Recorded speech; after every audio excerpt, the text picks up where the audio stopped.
Gary, this is a time of year where some of the teams have a chance to mess with their seeding a little bit. And certainly I thought the Clipper-Houston game last night might have somehow indicated that to a degree. And I'm just curious, there are people on talk radio here saying you guys might be better off going into the 7th seed and winning one game and then getting Phoenix in the first round rather than catching the Clippers or the Nuggets.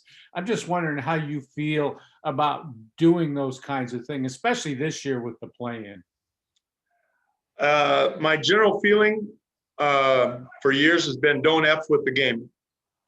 You know, to me, karma can be a bitch, and be careful what you wish for. So we're gonna go and we're gonna play the game and compete and try to win the game, stay out of the play-in game. So that's kind of our mindset.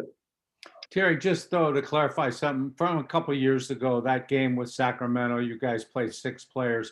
Were you just resting people, or was there some maybe some goal of getting a different seed out of that game?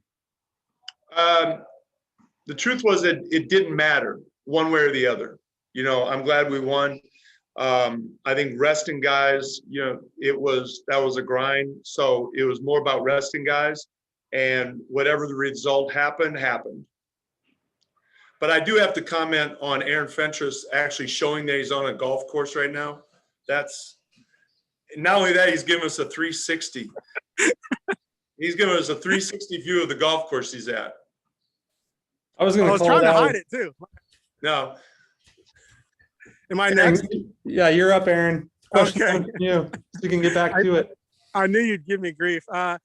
So along the lines of what Dwight was talking about, though, does it make it a little difficult to know who you're preparing for tomorrow? Because Denver could be in a situation where they might not want to win that game. You know, regardless of the format,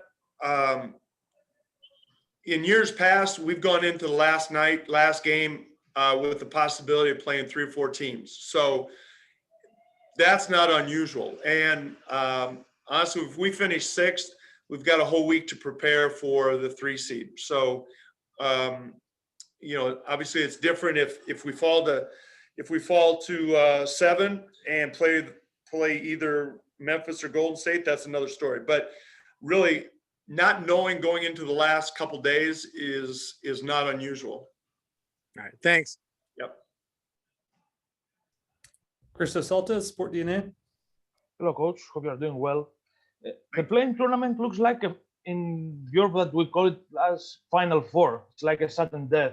So how important for you to avoid, and how important is to approach the game against the Nuggets as the biggest and the most important game of the season? You know, I know it's cliche, but at this time of the year, whatever game you're playing, like playing Utah was the biggest game of the year, and then playing Phoenix was the biggest game of the year. Early on when we had Memphis, that was the biggest game of the year. So I'm not trying to diminish how important playing well and winning tomorrow is, but at this time of year with seedings and playoff implications, they all become very important.